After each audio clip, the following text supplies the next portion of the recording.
उनका जैसा आपको पसंद हो वैसा रूप बनाइए। हम भगवान का दिव्य रूप तो बना ही नहीं सकते क्योंकि हमारा मन मटीरियल है, माइक है ना, लेकिन भगवान इतने दयालु हैं, कृपालु हैं कि हमारे इस माइक ध्यान का भी वही फल देंगे जो दिव्य ध्यान का होता है। बस आप प्रयत्न करो रूप ध्यान करने का, और उसमें हम सहायता ले सकते हैं। अगर आपको राधा कृष्ण की कोई फोटो बहुत पसंद है, मन आकर्षित होता है, तो उसको सामने रखो अपने, और सामने रख के कुछ समय उसको देखते रहो और फिर आंख बंद करके उसका ध्यान करो। और ऐसा ध्यान मत करो जैसे वो खड़े हैं, हिल नहीं रहे हैं। ऐसा हमको करना है कि उसमें से उसको बाहर निकाल के अब वो हमारी ओर देख रहे हैं, उनकी आंखें वो झपक भी रही हैं और वो मुस्कुरा रहे हैं और हमसे वो कुछ बोलने वाले हैं। यानी चल ध्यान करना है हमको, चल लाइव, चाहे मूर्ति का सपोर्ट ले ले जैसे चाहे, यानी छूट है यहाँ पे। और हमारे महाराज जी तो कहते हैं मानसिक ध्यान, अपने मन से बनाया हुआ, ये सबसे बेस्ट भी हो सकता है क्योंकि जहाँ हम लोग चाहते हैं चेंज कर सकते हैं। जब हम मूर्ति रखते हैं ना, तो मूर्ति में हम ऐसा कपड़ा चाहते हैं, कहाँ मिलेगा, ये बड़ा महंगा है, हीरे का हार, अरे हीरे का हार कहाँ हमारे पास, तो चोरी भी हो सकता है, हम कैसे पहनाएं। लेकिन मन से आप कुछ भी पहना सकते हो, कुछ पैसा नहीं लगेगा। आज हम नीले हीरे का हार बनाएंगे, आज हम इसको बदल के ऐसा हीरा जो संसार में कुछ है ही नहीं, बस बना सब आप अपने मन से ध्यान करके बनाएं। और इस ध्यान में एक बात और हमें करनी है कि हमें एक संबंध श्री कृष्ण से जोड़ना है, तब हमको ध्यान करने में रस भी मिलेगा और अपनात्व भी होगा। रसिक महापुरुष 4 प्रकार के भाव बताते हैं ना। एक दास्य भाव, श्री कृष्ण मेरे स्वामी मैं दास। एक भाव है सख्य भाव, मेरे सखा है। और ये सब अवतार करके अवतार काल में श्री कृष्ण ने स्वयं दिखा दिया, देखिए सखाओं को कितना बड़ा अधिकार मैं दे देता हूँ कि इन सखाओं के साथ मैं खेलता हूँ और खेल करके घोड़ा बन जाता हूँ। महाराज जी ने उसमें पदों में लिखा है ना, इन ग्वालन मुख छोरी छोरी तरी खाक कार का बलिहारी। और घोड़ा बने और सखा लोग सवार हैं, भगवान बने हैं। बताइए इस सखाओं में सख्य भाव में कितनी नजदीकी, और वात्सल्य भाव में तो और भी रस है। जिस प्रकार से माँ अपने बच्चे को संसार में प्यार भी करती है बेहद और कभी कभी डांटती भी है, अधिकार है उसको। ऐसे यशोदा मैया को भी अधिकार है, उखल में बांध दिया, आपने सुना है ना, और डांटती है कृष्ण तुम पट पढ़ के जाया कर, दिन पर उधम मचाता है और रोज शिकायतें आती है तुम्हारी। पढ़ने जाओ नहीं है, हाँ पढ़ने जाएगा कि पढ़ावी ना करे, क्या पढ़ूं मैया, शास्त्र पढ़। अच्छा शास्त्र की ज्ञायते, शास्त्र पढ़ने से क्या होगा, शास्त्र पढ़ने से लाला ज्ञान होगा। अच्छा मैया, और ज्ञान से क्या होगा मैया, ज्ञान होगा सही सही तो वैराग्य होगा, वैराग्य होगा। फिर वैराग्य से क्या होगा मैया, वैराग्य से मुक्ति मिलेगी। अच्छा मैया ये मुक्ति मुक्ति तो तुमको ही मुबारक हो, वो अपने पास, मैं तो भक्ति करता हूँ। मैया हैरान हो गई कि कहाँ से इसको अकल आई, भक्ति कह रहा मैं भक्ति करता हूँ, तुम क्या किसकी भक्ति करते हो? अरे मैया मैं दिन रात यही भक्ति करता हूँ कि आज किसके घर में मक्खन चुराऊं, आज यमुना के किनारे पे किस सखी को मैं तंग करूं, मैं दिन रात यही करता हूँ, ये मेरी भक्ति है। ये देखिए वात्सल्य रस है, और उससे भी श्रेष्ठ पूरा अधिकार है माधुर्य भाव में। श्री कृष्ण हमारे प्रियतम है, तो जिस प्रकार से संसार में हर भाव में नजदीकी बढ़ती है, ठीक उसी प्रकार भगवान देखिए हमारे प्यार में बंध जाते हैं, और जैसा हम करते हैं ये यथा मां प्रपद्यन्ते तां तथैव भजाम्यहम्, उसी प्रकार से वो भी हमसे उतना ही करते हैं, हमें सोचने की जरूरत नहीं, करना पड़ेगा हमको। तो संबंध जरूरी है साधना में।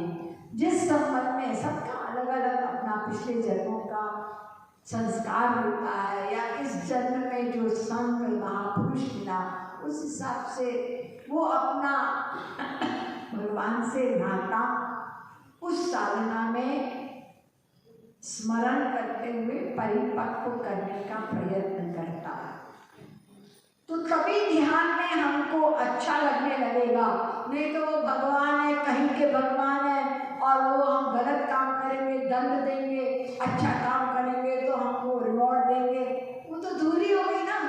जैसे शांत भाव में वो राजा है हम प्रजा है, वो भाव नहीं मानते ब्रज के रसिक, तो नजदीकी हो। तो रूप ध्यान में एक भगवान से एक भाव हमें निश्चित करना होगा, और नंबर 2, साधना करते समय संकीर्तन का सपोर्ट लेंगे तो ध्यान लंबी देर कर पाएंगे। आँख बंद करके हम शांत होकर ध्यान करते हैं तो फिर मन कुछ कुछ इधर उधर चंचलता करता है, या थोड़ी देर में सो भी जाता है, ऐसा भी हम लोग को अनुभव होता है। क्योंकि संसार में हम लोग काम करते हैं, भागते दौड़ते रहते हैं, उस समय निद्रा देवी हमारे ऊपर हमला नहीं करती, चुपचाप बैठ के आँख बंद किए हैं और थोड़ी देर में गड़बड़ हो भी सकती है, होती है। इसलिए संकीर्तन साधना है। भगवान का कोई आपको जो प्रिय लगता है वो संकीर्तन मुंह से बोलते हुए, या कोई भजन जिसमें रूप ध्यान, प्रेमरस मदिरा में तमाम पद महाराज जी ने लिखे हैं जिसमें रूप ध्यान बन सकता है। अभी तो इतना समय नहीं है, लेकिन फिर भी वो पद है, आपको कभी प्रेमरस मदिरा जिनके पास है या कभी आप ले सकते हैं। उन्होंने महाराज जी ने कहा, जो मत आवत श्याम देखो सखी, गति मद मत गयंद लजावत, मन भावत ब्रजवा देखो सखी, झूमत झूमत झूमत झूमत आवत श्याम। एक एक शब्द में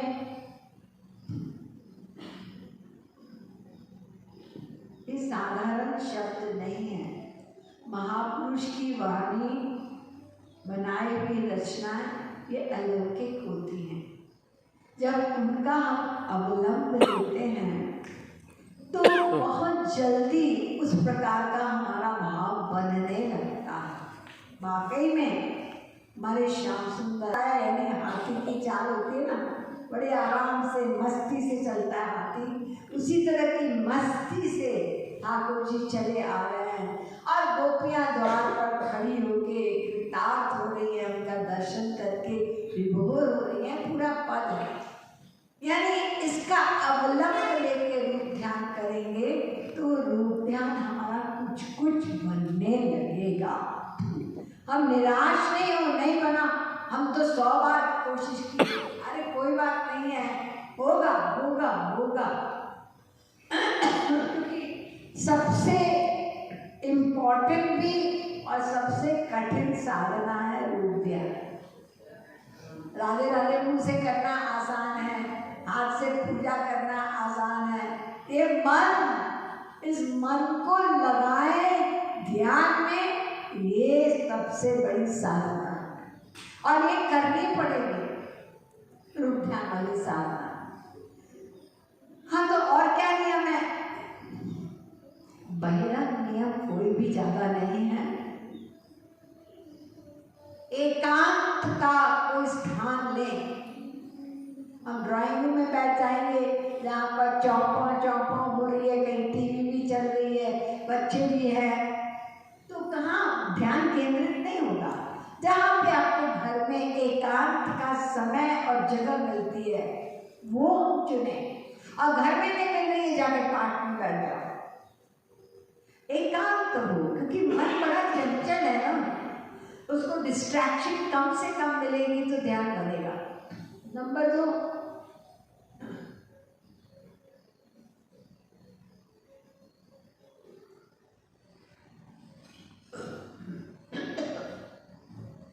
अचलत्वं चापेक्ष आसीना संभवात्। वेदांत सूत्र में कुछ बताया है कि जब आप ध्यान करने बैठे तो कोशिश करके हम सीधे बैठे, जैसे आराम से सोफे पर बैठ गए रिलैक्स होके या पलंग पे, तो वहीं पे रिलैक्सेशन तो रिलैक्सेशन ही हो जाएगी, ध्यान नहीं बनेगा। तो हम कोशिश करके आसीना संभवात्, सिट इरेक्ट। हाँ ठीक है, किसी को कोई शारीरिक तकलीफ है तो आप थोड़ा सा एक सपोर्ट ले सकते हैं। ऐसे कोई ध्यान में इतने वो बाहरी नियम नहीं है, लेकिन यहाँ तक हो सकते, बस लक्ष्य रहे कि हम आलस से ना आ जाए, हम सो न जाए, बस। अब ध्यान करने हम बैठे हैं तो सबसे पहले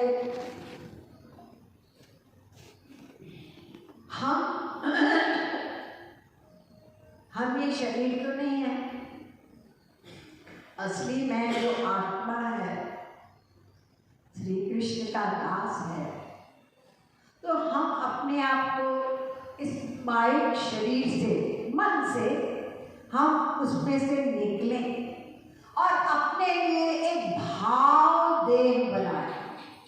भाव देह ये एक अत्यंत सुंदर, यूं समझ सकते हो, एक दिव्य सा शरीर बने, सुंदर सा।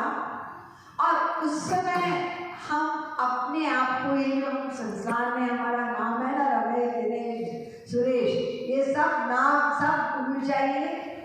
ये मैं इसका बाप हूँ, उसका बेटा हूँ, उसका भाई हूँ, उसका पति हूँ और उसकी बीवी हूँ, उसकी बहन हूँ, ये सब जो हमारे शरीर के नाते हैं ना, इनको उस समय हमें हटा देना पड़ेगा। यानी मैं श्री कृष्ण का दास हूँ, मैं आत्मा हूँ, मेरे सर्वस्व मेरे प्रभु ही, यहाँ कोई नहीं, वो ही त्वमेव सर्वम मम देव देव बोलते, मैं तेरे सिवा मेरा कोई नहीं नंद नंदन। इस भाव से हमें ये 14 लोग पार करके उसके आगे एक नदी है, गिरिजा नदी आती है, उसके आगे सारे दिव्य लोक हैं, बैकुंठ लोक है, साकेत लोक है, गोलोक, और गोलोक के बीचों बीच वो दिव्य वृंदावन है।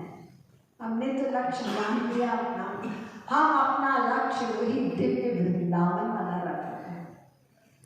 तो हम उस दिव्य वृंदावन का अपने मन से ध्यान करें।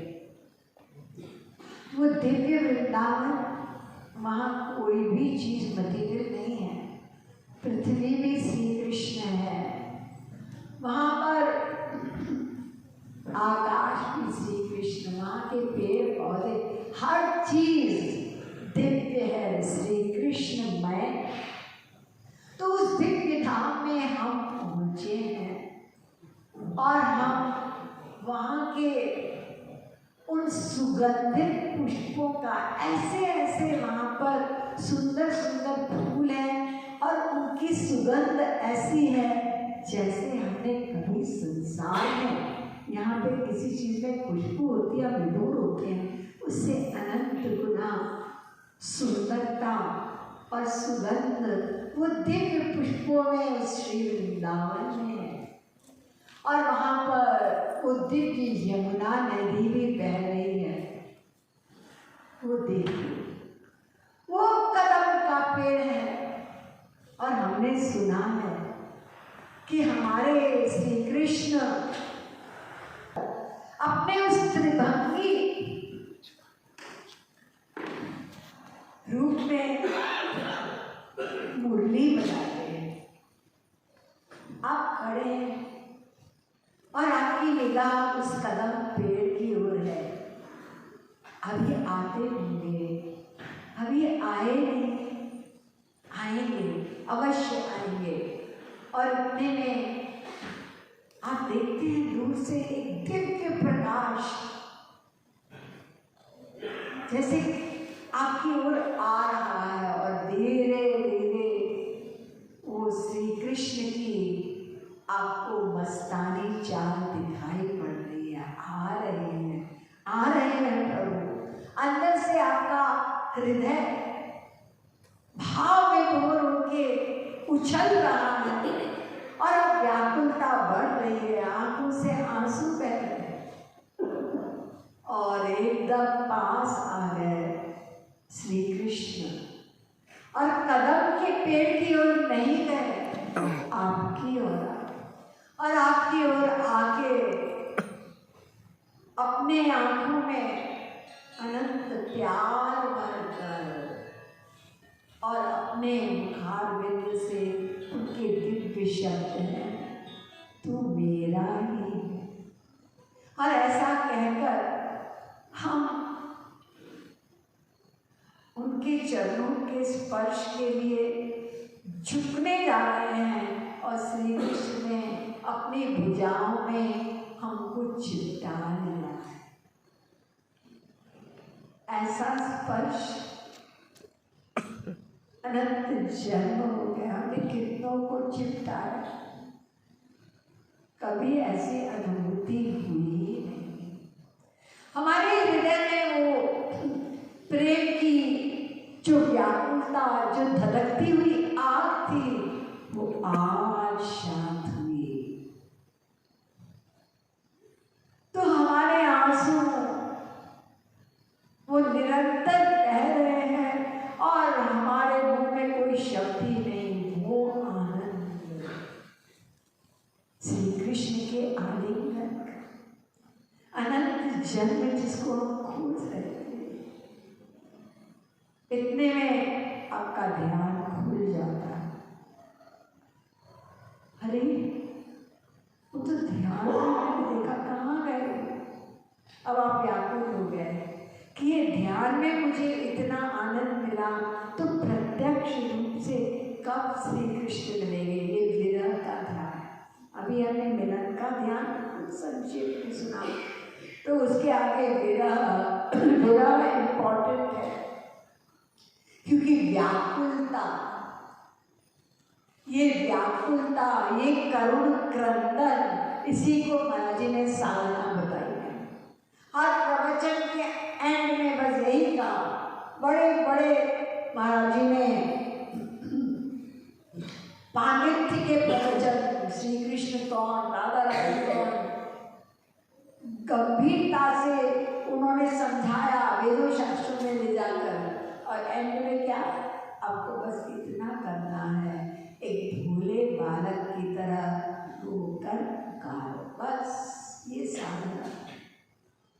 इसी साधना से हमारा मन रूपी बर्तन धीरे धीरे शुद्ध होगा और हम जो मन से ध्यान बनाएंगे वो भी कुछ कुछ रसमय बनने लगेगा। तो ये रूप ध्यान यही साधना का प्राण है। उसमें हम इंद्रियां भी लगाएंगे, भगवान ने हमको इंद्रियां दी है, आप लगा सकते हो। किसी के पूजा के संस्कार हैं, बहुत से लोग मूर्ति रखते हैं तो ठीक है, लेकिन भाव से करना होगा। हम मूर्ति को बस प्रसाद रख लिया बस चले गए, अरे वो खाए कि नहीं, महाराज जैसे बोलते हैं ना, लोग भोग लगाते हैं फिर उसके बाद थोड़ी देर वहाँ पड़ा हुआ है फिर लेके आए। तुमने देखा ठाकुर जी ने खाया कि नहीं खाया? ध्यान गया? सब वैसे की वैसे है। उन्होंने खाया, उन्होंने खाकर वैसे की वैसे कर दिया कि मुझे पता ना लगे, लेकिन खाया अवश्य है। ये भाव बना, हमने तो सोचा भी नहीं है इस बात को। तो मेन चीज है हमारी भावना। किसी ने महाराज जी से पूछा कि हम बाल गोपाल रख सकते हैं? तमाम लोग रखते हैं ना, लड्डू गोपाल मैंने तमाम लोगों के यहाँ देखा। तो महाराज जी ने कहा हाँ रख तो सकते हो, लेकिन उसकी सेवा करना बहुत कठिन है। क्या मतलब? अरे छोटे से हैं, जैसे घर में एक छोटा सा तुरंत का पैदा हुआ बच्चा होता है तो माँ को कितना ध्यान रखना पड़ता है। अभी सर्दी है, अभी गर्मी है, कैसा कपड़ा पहनाया जाए, किस प्रकार से पानी से नहलाया जाए, ये एक एक चीज A to Z माँ ध्यान रखती है। अभी सो रहा है, बहुत देर से भूखा होगा तो फिर वो अपना उसको दूध पिलाती है, नींद नहीं पिलाती है, सो रहा है। या उसको सुलाना है कि बहुत देर हो गई, जग रहा है, तो ये सब चीजें माँ अपना दिमाग लगा के उसको पालती है ना।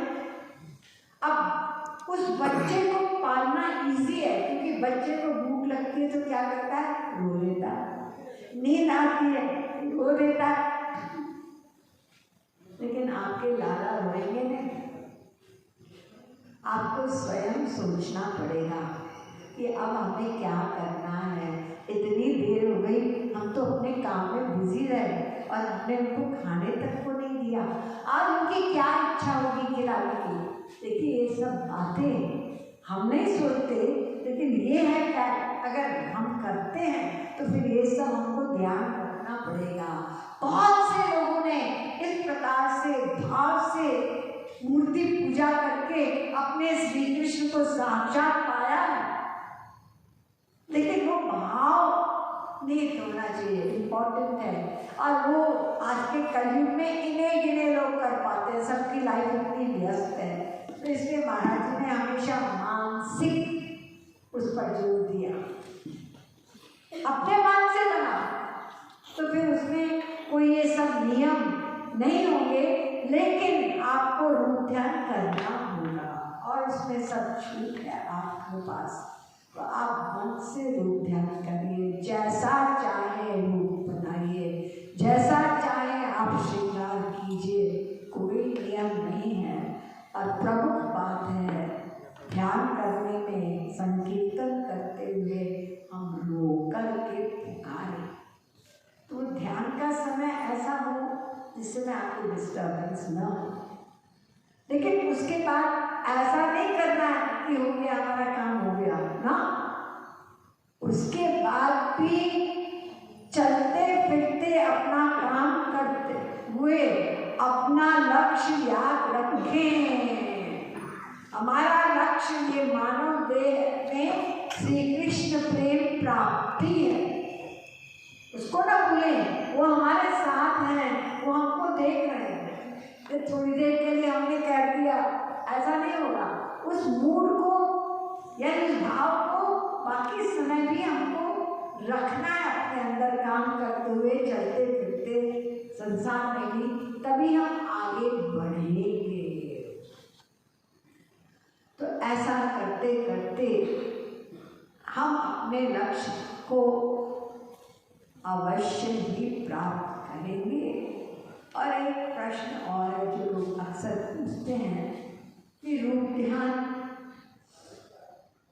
दोनों का बनाना होता है, राधा कृष्ण और गुरु का, या केवल राधा कृष्ण का? इस तरह का प्रश्न लोग करते हैं, या केवल गुरु का?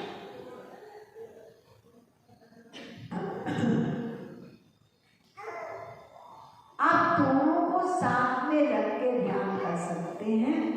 यानी अगर राधा कृष्ण का ध्यान करते हैं तो उसमें हमारे गुरु अध्यस्त है, राधा कृष्ण में वो हैं।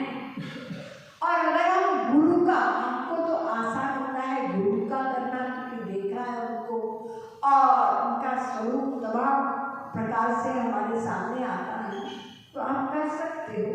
लेकिन हमारे गुरु में राधा रानी और श्री कृष्ण दोनों हैं, ये भाव बनाकर हम ध्यान करें तो ये छूट है हमारी। और अक्सर लोगों ने गुरु भक्ति और गुरु सेवा और गुरु ध्यान से अपने लक्ष्य को प्राप्त किया है। अभ्यास करना होगा। महाराज जी की जो लिटरेचर है बार बार पढ़ेंगे तब हम टिके रहेंगे इस रास्ते पर मानव देह में। वरना तो संसार ये माया बड़ी प्रबल है, बहुत जल्दी बेचारा जीव संसार की ओर बहक जाता है और अमूल्य मानव देह इसको खो देगा। तो मानव देह क्षणभंगुर है, ये भी हम साथ साथ याद रखें। कब तक है, कब छूट जाए कोई गारंटी नहीं है। और इतना सब बनाओ बना हमने जाना, समझा, माना और कुछ कुछ कृपा से किया भी, तो अब हम इस स्वर्णिम अवसर को खोएंगे नहीं। ये दृढ़ निश्चय करके हम हरि गुरु के चरणों में प्रार्थना करते हुए और गुरु ध्यान पर ध्यान करते हुए हम अपने लक्ष्य की ओर आगे बढ़े। शेष फिर करें। बोलिए